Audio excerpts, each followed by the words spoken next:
My boyfriend pretended to love me while secretly posting videos mocking me and using my dad's money until I exposed him publicly and took everything back. I never expected my 26th birthday dinner would change my life forever. We were at this restaurant he picked. It wasn't even my favorite place, but whatever. I was just happy he remembered my birthday this year. My best friends, Rebecca and Liliana, joined us too. Everything seemed normal at first. Drinks, appetizers, the usual birthday stuff. But Harrison kept disappearing to the bathroom every 15 minutes. During one of his absences, Rebecca got this look on her face while scrolling through her phone. She showed Liliana something, and they both froze.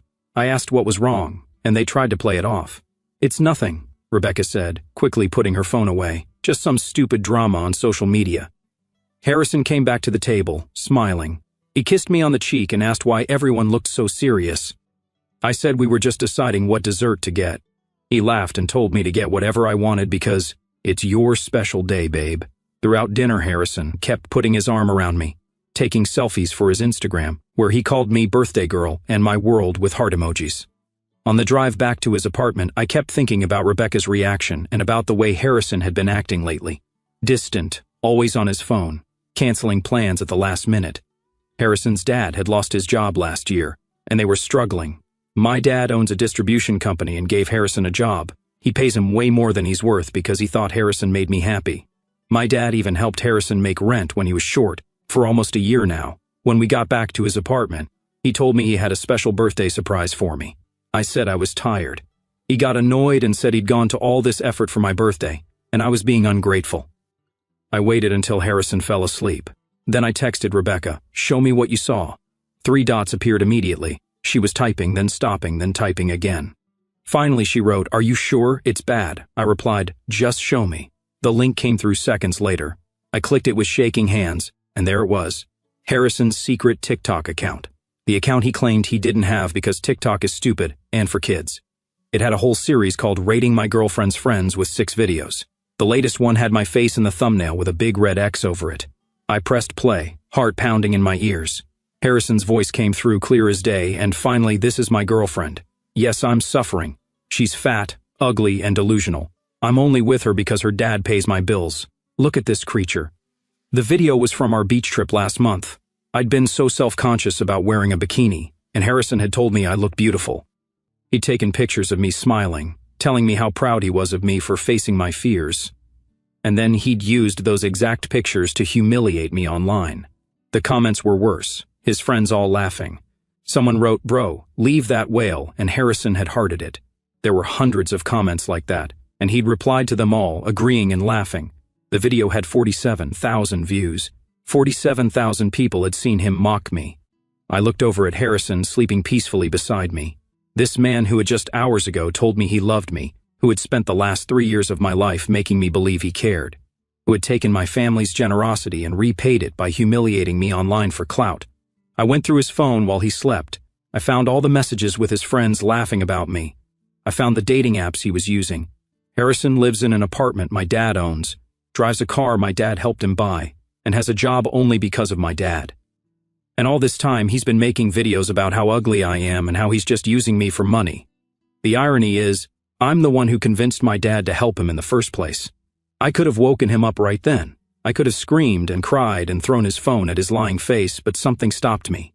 I realized that if I confronted him now, he'd just deny it, say it was a joke, or blame me for overreacting, and nothing would really happen to him. He might lose me, but honestly, the videos made it clear he didn't even want me. The only thing he'd lose is my dad's money. The next morning, I made him breakfast like nothing was wrong. I kissed him goodbye when he left for work. Then I called Rebecca and Liliana. I told them I had seen everything, and I wasn't going to just cry about it. I wasn't going to just break up with him. I wasn't going to just expose him. No. What Harrison had done to me deserved something much more creative. I decided I needed a plan. Not just any plan, but something that would make him regret every word he ever said about me. Update. I spent the next 3 days researching everything about Harrison's social media. It turns out Rating My Girlfriend's Friends was just the tip of the iceberg. He had accounts everywhere, Twitter, Instagram, Snapchat, all under different names, but all clearly him. In each one, he complained about being stuck with me, posted side-by-side comparisons of me versus hot girls, and basically documented how he was using me and my family for money. Rebecca and Liliana came over and helped me document everything. We downloaded all the videos and took screenshots of all the comments. There was a whole group chat with his friends where they made fun of me, my weight, even the way I talked. They had a running joke about how Harrison was taking one for the team by dating me because my dad was his meal ticket. My dad has always been overprotective. Single dad, only daughter. When I started dating Harrison, Dad was skeptical but warmed up when he saw how happy Harrison made me. When Harrison's family fell on hard times, I was the one who convinced my dad to help him out. My dad trusted my judgment, and I had vouched for this piece of trash who was laughing at us behind our backs. I called my dad and asked him to meet for lunch, just the two of us. We met at his favorite steakhouse, and I could tell he knew something was wrong. I'd planned to ease into it, but the moment I saw my dad's face, the way he looked at me with so much love and concern, I just couldn't hold it in anymore. I showed him everything, the videos, the comments, the messages. I watched my dad's expression change from confusion to shock, to a cold, hard anger I'd never seen before. He didn't say anything for a long time, just scrolled through screenshot after screenshot, video after video. Finally, he put down his phone and looked at me, asking if I was okay. I told him the truth, that I wasn't, but I would be. That I wasn't going to let Harrison get away with this. Dad nodded slowly and said something that shocked me. Do whatever you need to do. I've got your back. See, my dad isn't just some rich guy. He built his business from nothing, survived 3 recessions, and dealt with competitors trying to bankrupt him. He's the kind of man who knows how to handle people who cross him. And Harrison had crossed both of us.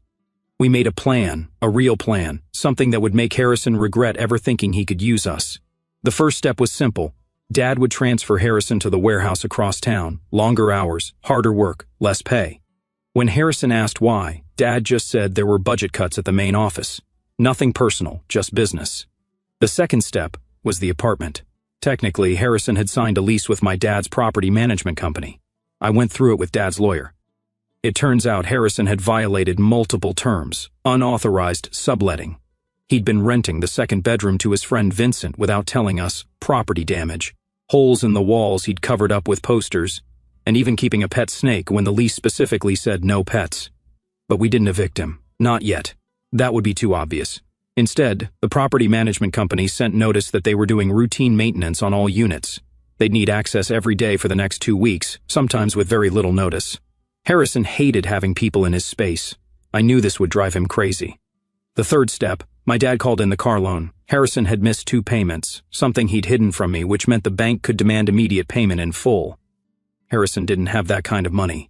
He'd have to beg my dad for help, which, of course, my dad wouldn't give. All of this happened within the first week after my birthday. Harrison had no idea I knew anything. I kept acting completely normal, loving girlfriend, supportive partner, all while watching his life slowly start to unravel. He complained about the job transfer, told me he didn't understand why my dad was doing this to him. I looked him right in the eyes and said, "Maybe Dad's just trying to help you develop new skills. Maybe this is a good opportunity to prove yourself." Harrison nodded like this made sense, like my dad was still looking out for him. He complained about the maintenance people, said they were coming at inconvenient times and going through his things. I suggested maybe he should clean up a bit, maybe get rid of that snake that wasn't supposed to be there in the first place. His face when I mentioned the snake was priceless. He had no idea I knew about it. He complained about the car loan, said the bank was being unreasonable, and asked if I could talk to my dad about helping him out. I said I'd think about it, then deliberately changed the subject, leaving him hanging. Rebecca and Aleliana checked in every day. They were worried I might break and confront him.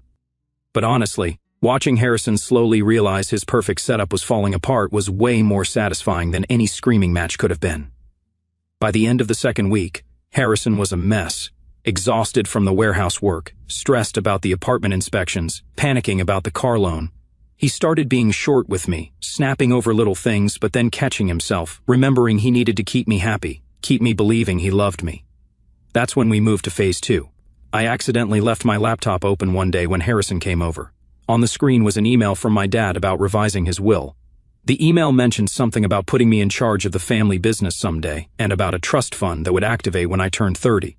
None of this was true. My dad and I had created the fake email together. But Harrison didn't know that. That night, Harrison was suddenly super attentive. He made dinner, massaged my shoulders, and told me how proud he was of me, and how he always knew I'd take over the family business someday. I smiled and thanked him, all while imagining what was going through his greedy little mind.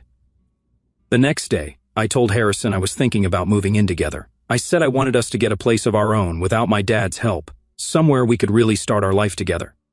Harrison looked panicked and started making excuses about how now wasn't a good time with his job and financial situation. I pushed a little, acting hurt, asking if he didn't want a future with me. He backpedaled hard, said of course he wanted a future with me, and said moving in together would be amazing. Then he suggested maybe we could use one of my dad's properties instead of finding a new place. Maybe that bigger luxury apartment downtown that Dad had just renovated. I said I'd think about it and watched him relax, thinking he'd dodged a bullet.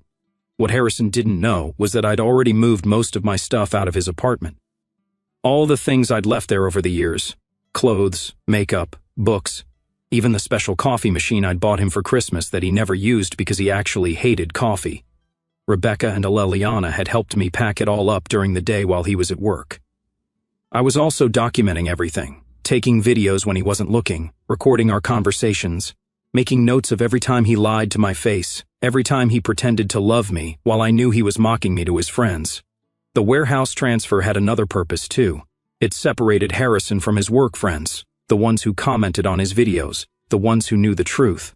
I asked my dad to keep an eye on him, and he reported back that Harrison was isolated at the warehouse. Nobody wanted to be friends with the boss's daughter's boyfriend. They all thought he was a spy for corporate. Harrison's car situation got worse. Without help from my dad and with his reduced salary, he couldn't make the payments. The bank sent a final notice. Harrison was desperate enough that he tried to go directly to my dad, bypassing me. He showed up at his office, unannounced. My dad played it perfectly, listening to Harrison's story about financial hardship, about how much he loved me and wanted to build a future with me, about how embarrassed he was to ask for help again.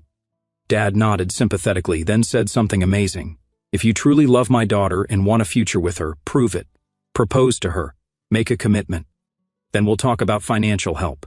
Harrison came to me that night practically bouncing with excitement. He told me he'd had a great talk with my dad, that Dad had given him some man-to-man advice about our relationship. I asked what kind of advice, and Harrison said he didn't want to spoil the surprise. Then he asked what kind of rings I liked, if I preferred traditional or modern styles. I played along, pretending to be excited, showing him pictures of rings I liked. The next day, Harrison asked if we could have dinner at the same restaurant where we'd celebrated my birthday. He said he wanted to make up for being distracted that night. I agreed, secretly knowing exactly what he was planning.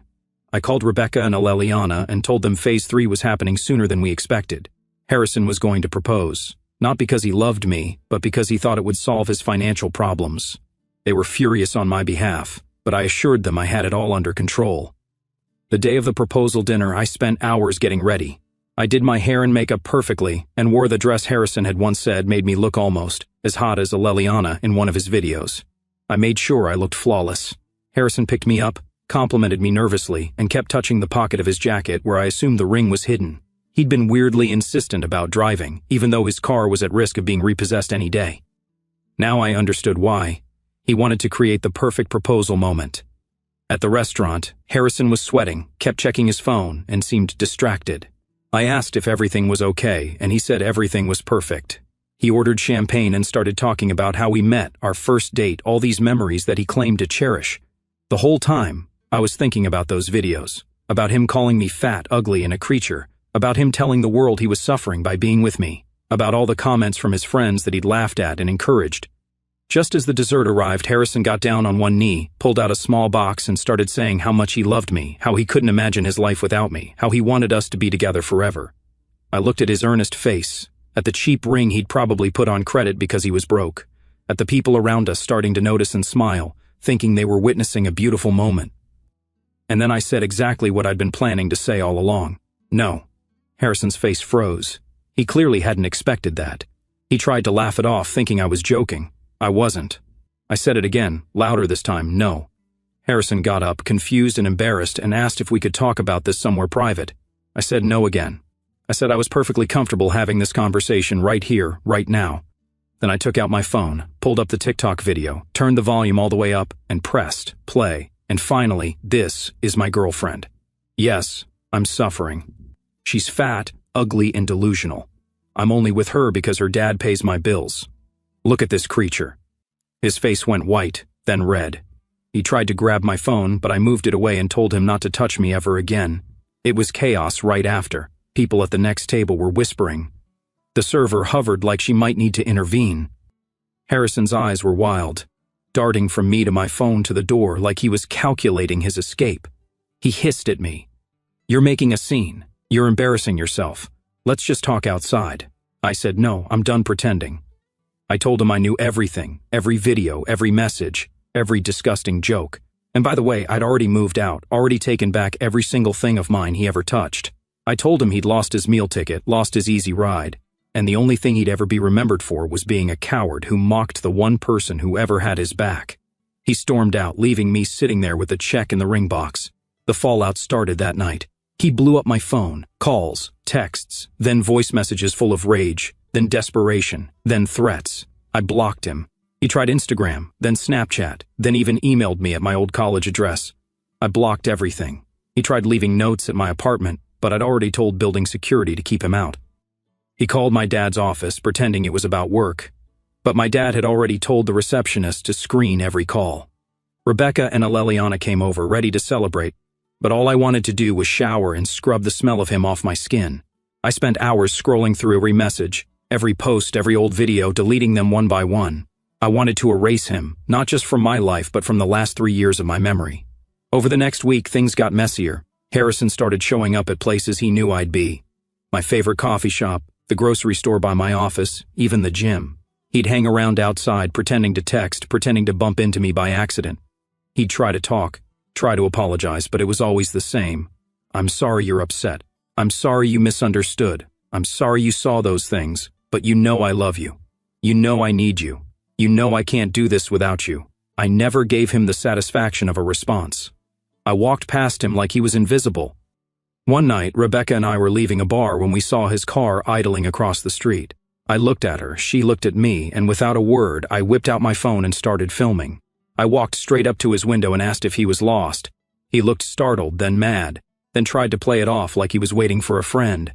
I told him to leave or I'd call the cops. He started to protest, but Rebecca was already on the phone. He peeled out, tires screeching, and that was the last time I saw him in person for a while. But the online stuff didn't stop. He started posting vague nonsense about fake people and betrayal and women who ruin good men. His friends jumped in, tried to DM me, tried to harass me, but I'd already locked down everything. I changed my number and wiped my socials. I wasn't scared, I was just done. My dad offered to get me a security guard for a while, but I refused. I told him I'd handled worse than a sad little man with a TikTok addiction. Meanwhile, I was working with my dad's lawyer. We sent Harrison an official notice about the lease violations, the pet snake, the subletting, the property damage. He had 30 days to vacate, but the maintenance checks kept coming, always with less warning, always at the worst times. He started calling the management company, yelling, demanding they stop harassing him, but all he got was polite apologies and reminders that he'd signed the lease. He tried to get Vincent, his secret roommate, to fight it for him, but Vincent didn't want to get involved. Suddenly, all those friends who laughed at his videos were nowhere to be found. The car was repossessed 3 weeks after the proposal fiasco. I didn't even know until Rebecca texted me a picture of Harrison standing on the curb, arms crossed, watching the tow truck haul it away. I kept that photo. Sometimes I look at it when I need to remember what losing looks like. Work was the last thing to go. My dad transferred Harrison to the graveyard shift at the warehouse, which meant long hours, no sunlight, and the worst jobs. He tried to complain, but nobody cared. Everyone knew who he was now, and nobody wanted to be seen talking to him.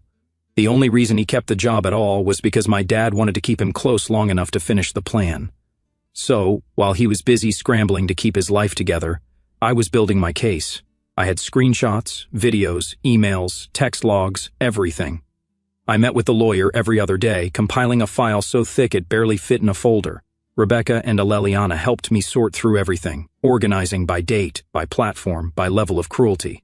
I saw things in those group chats I can never unsee. Jokes about my body, my voice, my family, even jokes about my mom who died when I was a kid. That one nearly broke me, but I refused to give him the satisfaction. My dad was relentless.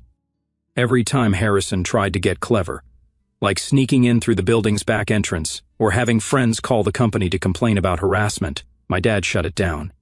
He had cameras installed in the halls, changed the locks, and made sure the only people with access were the ones we trusted. Harrison tried to threaten a lawsuit, but the paperwork was airtight. All those years mocking my dad for being old-fashioned and paranoid suddenly didn't seem so funny. The apartment was the last domino. 2 days before his 30-day notice was up, I got a text from Leliana, he's moving out. I drove by slowly just to see for myself. Harrison was dragging trash bags to the curb.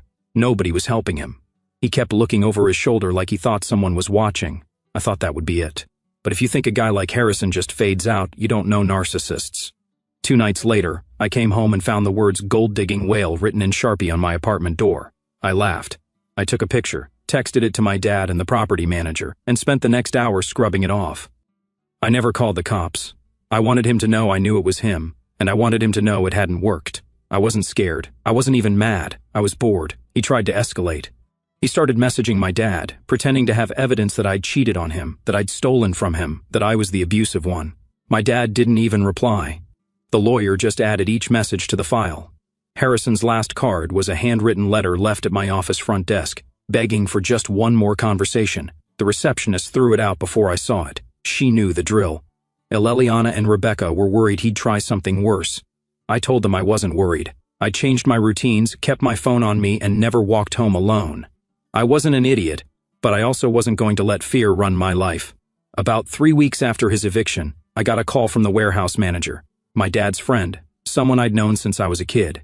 He told me Harrison hadn't shown up for his last 4 shifts. He hadn't called in or picked up his last check. They'd boxed up his locker and found it full of junk, empty energy drink cans, ripped up notes, some old photos of us from when we first started dating. The manager asked if I wanted them. I said, "Throw it all out." Then, Monday morning, I walked into my office, and there he was, Harrison, sitting on the curb outside the building, holding a cardboard sign that said, "Please forgive me." He looked like hell, 3 days worth of stubble, eyes red, hands shaking. He didn't look up as I walked past, just kept staring at the ground, clutching his stupid sign like it was going to change anything. The receptionist caught my eye and mouthed, "He's been here every morning for 3 days. I shrugged and told her, "If he comes inside, call security." She said, "Already did." I sat at my desk, opened my laptop, and got to work. By lunchtime he was gone, but the sign was still there, propped up against the trash can outside. I took a picture and texted it to Rebecca, Leliana, and my dad, just in case they wanted to laugh. That's all I have for now. I don't know what Harrison will try next, but I know that whatever it is, he'll never get forgiveness, never get my attention, never get another chance. Last update, part of me wondered if seeing Harrison outside my office would be the end, like he'd finally hit rock bottom and disappear. But of course, that's not how guys like him work. If you've ever been used, humiliated, and then stalked by someone who's convinced you owe them forgiveness, you know the sign is never the end. It's just the start of a new game where the rules are even more pathetic. I kept waiting for him to escalate, but honestly, I think he'd already run out of moves. Still, I wasn't stupid. I kept my phone on me at all times, checked the lobby before I left, and told the receptionist to keep an eye out. I wasn't giving him an inch, not after everything. The next week was this weird limbo. Harrison didn't show up again, at least not where I could see him. But I started hearing from people I hadn't talked to in years. Old college friends, distant cousins, even a girl from high school I barely remembered. "Hey, is everything okay? Did something happen with you and Harrison? Someone saw him outside your work." I got a message from Vincent, who hadn't spoken to me since all of this started. It was just this rambling wall of text about how Harrison was in a bad place, how maybe I could just meet with him for 5 minutes just so he could have closure. I blocked him without even reading the rest. I was done giving any of those people my time, energy, or empathy. If you're still friends with a man who built a brand out of shaming the woman who saved his ass, you're dead to me. Period. The official eviction process wrapped up. The apartment was trashed. Holes in the walls, beer stains on the carpet, a smell like something had died in the vents. The property company charged Harrison for every penny. My dad laughed when he saw the invoice. Karma, he called it. I agreed, but I didn't really care about the money. I cared that he was finally, officially out. One day at work, I got a call from the warehouse. The manager said Harrison had come in to pick up his last paycheck and tried to start an argument about being wrongfully terminated. The manager told him, "You were never terminated. You just stopped showing up." Harrison yelled, ranted about my dad, about how he was being set up, how he deserved better. The manager said he just handed him the check, watched him leave, and locked the door behind him. I thanked him for letting me know and asked if there was anything I needed to do. He laughed and said, "Just keep living your life, kid." By the time my birthday rolled around again, I realized I hadn't thought about Harrison in days. Not even when I passed our restaurant. Not even when I saw his old car parked on the street. Well, not his anymore. I took a deep breath. I went to dinner with my friends and my dad, let them toast me and tell embarrassing stories, let myself laugh until my stomach hurt. I wore the red dress, the one Harrison always said was too much. I looked in the mirror and saw someone I actually liked. Every once in a while I'll get a weird DM or a friend request from some random account, but it doesn't faze me. I send it to the lawyer, block it, and move on. I know Harrison's out there somewhere, probably still telling some sob story about how I ruined his life. I'm not worried. I know who I am, and I know what he is. I hope he remembers every single thing he did, and knows that he lost the one person who ever truly gave a damn. I hope every time he sees my name, he remembers he's nothing but a footnote in my story, a cautionary tale, not a tragedy.